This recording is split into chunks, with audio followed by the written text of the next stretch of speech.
I'm Veronica Dudo in Washington, D.C. Tonight on EWTN News Nightly, pleading the Fifth. Under the advice of my attorneys, I will invoke my right under the Fifth Amendment of the Constitution to refrain from answering your questions. Dr. Anthony Fauci goes before the Senate. We're on Capitol Hill. Renewed threats after a surprise attack. President Trump threatens the Islamic Republic of Iran. Plus, by the numbers, a new report is out detailing the Vatican Bank's finances. We take a look. These stories and more tonight.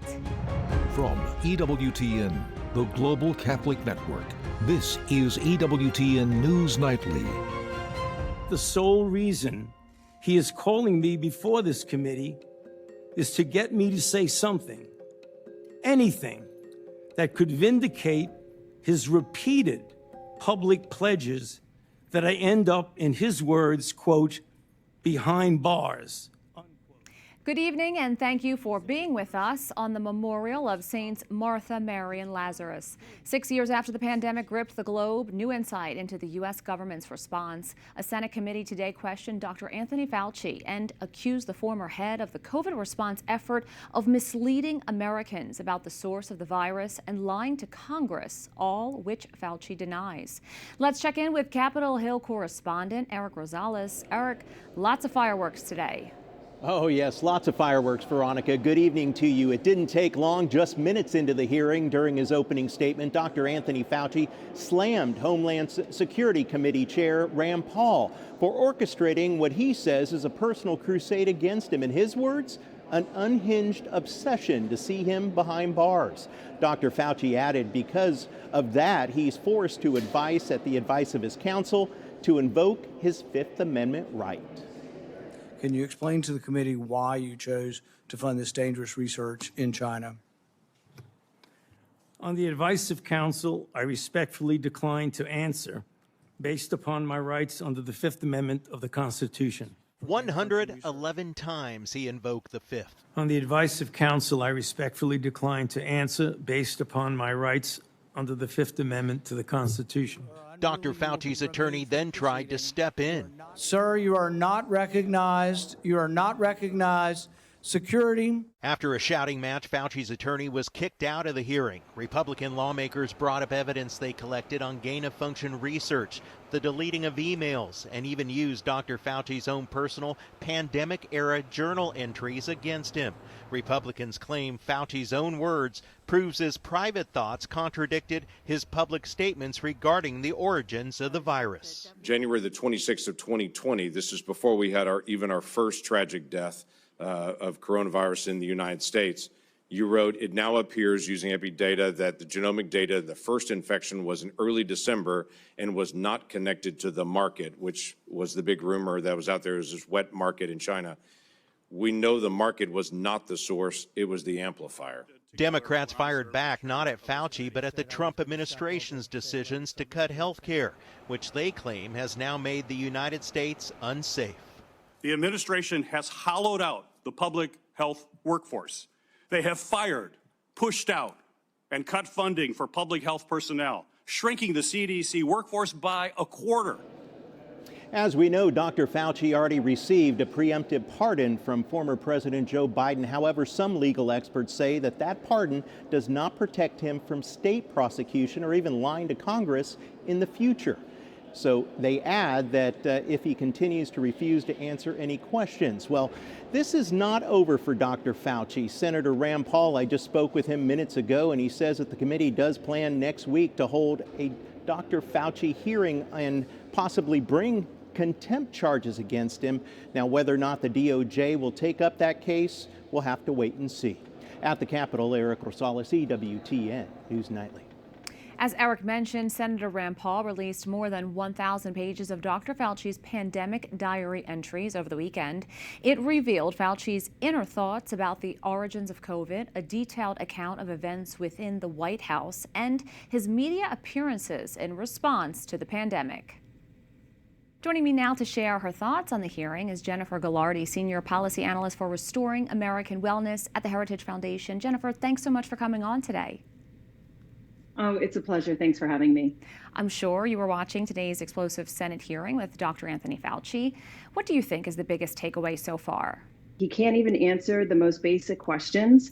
Senator Hawley kind of did trap him in a way, but in a very telling, revealing way, that when he says, "What's the color of your shirt?" He pleads the fifth.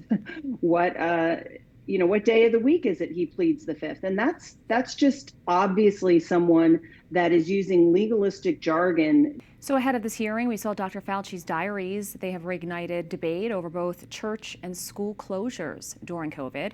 What do these entries reveal about Dr. Fauci's role in those massive closures and decisions? That he lied about them, that particularly schools. He said he would go on camera and saying, people are blaming me for school closures and I have really nothing to do with it. I'm just providing the medical data and the medical science. Remember, he is the science, if anyone forgot about that hubris statement. And these diaries show that he indeed was gloating in the fact that he convinced mayors, top officials, governors, to close schools, to close churches, to essentially end the things that make us human, that give us life for all Americans, and then tried to circumvent that, by saying, "Oh, I really have no influence." In the meantime, in his personal diaries, or professional diaries that were found on servers, he's gloating. I'm the most famous person in the world. It's really goes to show you how someone behaves without humility and without leadership of God, to me. More than 6 years after the pandemic began, what's the biggest lesson the diaries leave us with? Well, I will say to your listeners, like I've said many times on many shows in the past 2 days, that ultimately our hope and faith can't rely on government. We all have to live according to our values, to our Christian faith. I'm not sure how much we can ever trust our officials, but the power lies in all of us to do our own research, to make our own decisions for ourselves, for our families, for our children. You work in the health and wellness sector. How important do you think it is for lawmakers, also medical professionals, and even those in the administration to have conversations so that this can never happen again?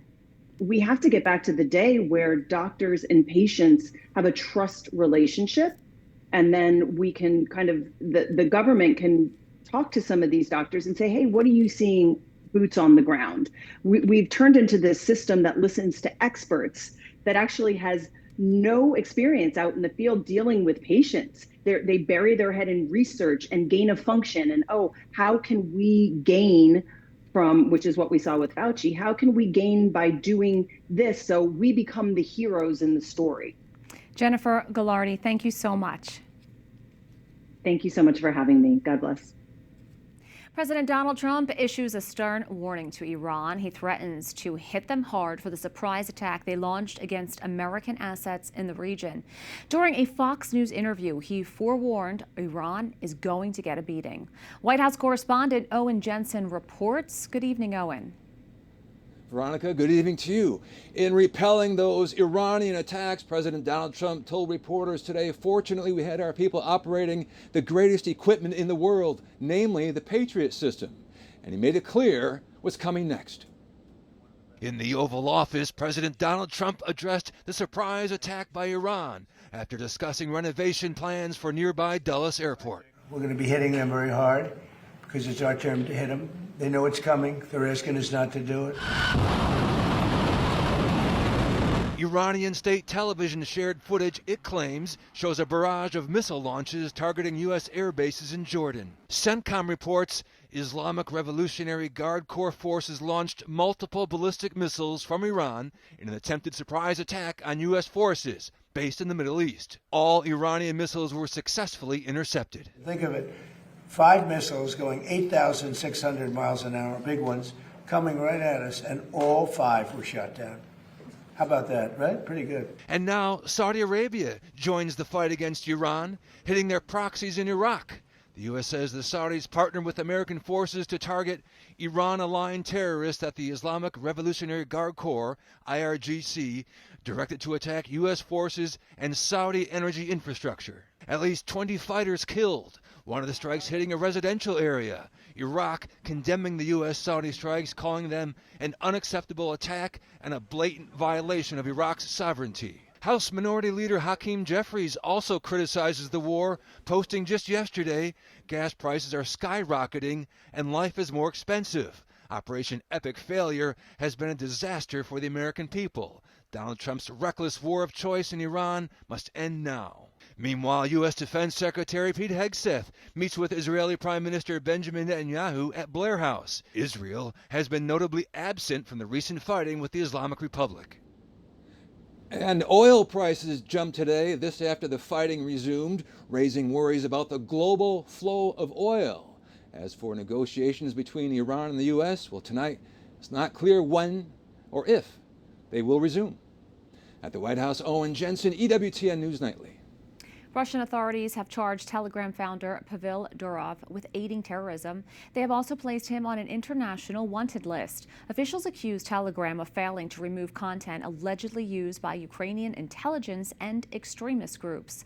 Durov says the allegations are fabricated.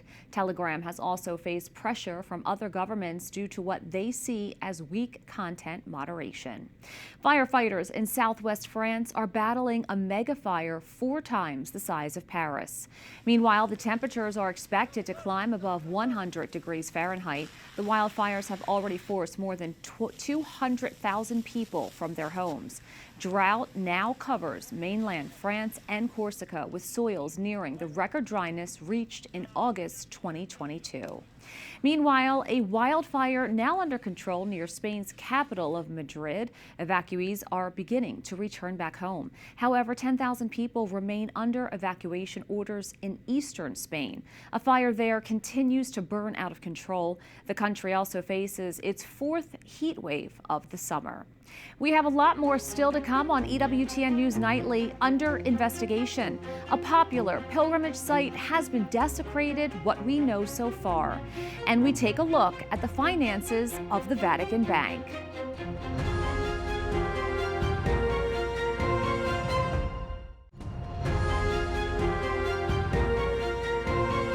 For many people behind bars, the church's presence can be a source of hope, faith, and connection. During a recent presentation on Catholic prison ministry, Bishop William Wack shared how his own years of serving in jails and prisons shaped his vocation and confirmed his belief that those who are incarcerated remain part of the church community. According to statistics, Catholics make up one of the largest faith groups among incarcerated Americans, yet Catholic chaplaincy and ministry resources remain limited. Today, we take a closer look at the mission of prison ministry and why it is crucial for keeping those behind bars connected to the church. Joining me now is Bishop William Wack of the Diocese of Pensacola, Tallahassee. Your Excellency, thank you so much for speaking with me today. My pleasure. Thank you for having me. In your recent presentation to your brother bishops in Orlando, you stressed that prisoners are also part of your flock. How do you provide that pastoral care? Yeah, I said that because I received a letter shortly after arriving as bishop from an inmate in one of the prisons in the diocese who just said, you know, we haven't seen you and we're your flock as well. We have needs. We want confession. We want to receive the sacrament of the Eucharist. We want to, you know, we want time with our shepherd. And that was just a reminder to me of something that I love to do, that is to do prison ministry, to go into prisons and minister and listen and help celebrate the sacraments. So that was kind of a wake-up call for me. We have so many prisons here. We have about 42, I believe, in the diocese and jails, and so it's hard for me to go to all of them, but I try to go whenever I can. But you yourself are no stranger to prison ministry. From what I saw, you were doing some youth detention programs while you were in the seminary? I started out with that, you know, when they said that we have to pick a ministry, you know, that we could focus on during the week while we're in the seminary or on the weekends, I picked something that scared me, and it was working with juveniles in detention centers, and then later on jails and then prisons. And I did a full summer in a prison in California. And I think during those experiences, that's where I really had to develop a love for that ministry and just for being with our brothers and sisters who are incarcerated and in great need. What should Catholics know about prison ministry, and why is it needed, especially today? I think we should know that obviously it's one of the corporal works of mercy. You know, a lot of times we think, oh yes, Matthew 25, Jesus said, I was hungry and you gave me food. You know, we go through that thing. And some people have told me they kind of just gloss over that part about I was in prison and you visited me. But that is very much as much a part of our ministry as anything else. And I think what they should also know, what people should know, is when we do prison ministry, we're never saying, you know, what you did, what you're accused of, or what you're convicted of is okay. That's not what prison ministry is all about. We're all sinners, and for those who are incarcerated, most of them are guilty of a crime. It's not getting to that, but it's just getting to the heart of what we all need: God's love, God's mercy, God's forgiveness. And I say that's why they're in great need, because perhaps they need to hear that more than anyone. While the average Catholic cannot visit prisons, what can they do to live out that work of mercy? You know, of course, prayer is that goes a long way. Praying for those who are in those institutions, both those who are incarcerated, also for the victims of the crimes, but also for those of us who are doing the ministry every day, volunteers, deacons, priests, and all of us who can do that. So prayer is really important. And then just to learn more perhaps about, I don't know, the laws and sentencing and the conditions of our brothers and sisters who are in jails and prisons, and advocate for any change if a change is necessary. Bishop Wack, it's been such a pleasure to have you on to discuss this very important topic. Thank you so much. Thank you. God bless you. Joining me now is Bill Hall, coordinator of prison ministries for Catholic Charities at the Diocese of Arlington. Bill, thank you so much for coming on today to discuss this important topic. Thank you. I'm glad to be here. Prison Ministry Awareness Sunday was observed on July 26. Why is prison ministry such an important part of the Church's mission? Yeah, well, in Matthew 25, it tells us that we should visit those in prison. And we try to go in and provide sacraments, provide comfort to the men in prison. You've often said that those in jail are just as much a part of the parish. What does that belief look like in practice, and why is it so important that they remain connected to the Church while incarcerated? Yeah, well, I spoke of the sacraments already. I think that's important. And also, the guys in prison like to say, don't think of me for what I did, but of who I am. And a lot of them have found a real spirituality in the prisons and all the religious type of programs. When you hear those words, what is it like to sit there and to provide ministry? Well, you sit there, and one of our mantras is listen, listen, love, love. So you listen to the person, understand where they are in their life, and try to do what you can to make their life better. Can you share a story of someone whose life or faith was transformed through the presence behind bars, whether through the sacraments, religious education, or just simply by being accompanied? Yeah, recently down at the state prison, the guys heard of a little boy on the outside who had got his foot run over by a lawnmower and was in need of help.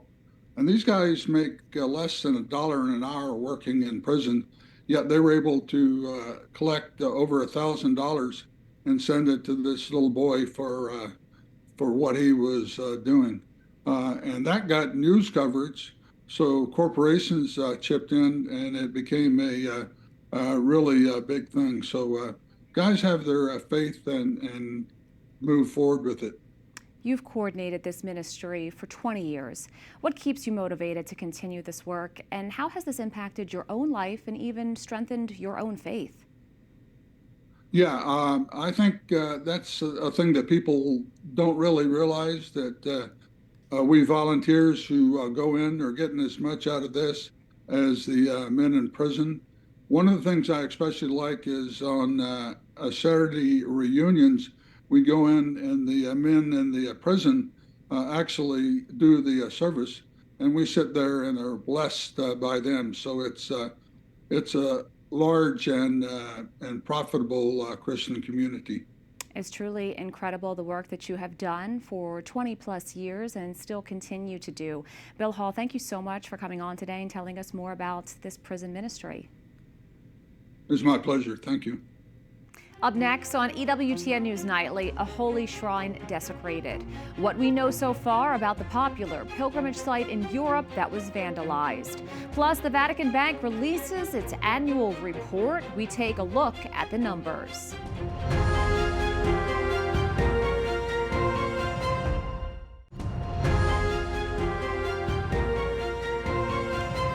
Desecrated two statues of Our Lady at the Medjugorje shrine in Bosnia and Herzegovina. They also set fire to an outdoor altar nearby. The attack happened early yesterday morning. The statue was doused with black paint and graffiti. Local police later confirmed that a suspect was arrested Tuesday afternoon, but his identity has not yet been released. Medjugorje is the site where 6 children and teenagers reported seeing visions of Mary in 1981. The Vatican endorsed prudent devotion to Mary at the popular pilgrimage site in 2024. The Institute for the Works of Religion, widely known as the Vatican Bank, has released its 2025 sustainability report. EWTN Vatican journalist Zofia Chubek takes a look at the numbers. The report says the IOR pursues an investment strategy rooted in Catholic values, excluding companies involved in activities considered harmful to human life, the environment, society, or sound corporate governance. The bank generated €67.6 million in economic value in 2025, up from $50 million a year earlier, and reported net income of $51 million. According to the report, 36% of the economic value created was allocated to the Holy Father, which is used to fund religious, pastoral, and charitable works across the globe. Meanwhile, 23% went to employees and 14% to suppliers. The remaining share was retained to strengthen the Institute's capital base, reinforcing its long-term financial stability and resilience. The IOR also said the managing client assets generated approximately €142.5 million in additional value during the year, supporting its financial mission and the activities of the Catholic Church worldwide. Clients of the Vatican Bank include religious orders, clergy, and Vatican offices and employees. On the environmental front, the Institute accelerated its digital transformation in 2025, cutting paper purchases by 37%. It also reported that all waste generated during the year was directed to recovery and recycling processes as part of its broader sustainability strategy. With the publication of its 2025 sustainability report, the IOR highlights its ongoing efforts to combine sound financial stewardship with care for people and the environment, in keeping with the Church's social doctrine and its mission of serving the common good. In Rome, Zofia Chubek for EWTN News Nightly. We thank you for watching tonight. Remember, you can follow us on social media, Facebook, X, YouTube, and Instagram at EWTN News Nightly. I'm Veronica Dudo. Good night and God bless.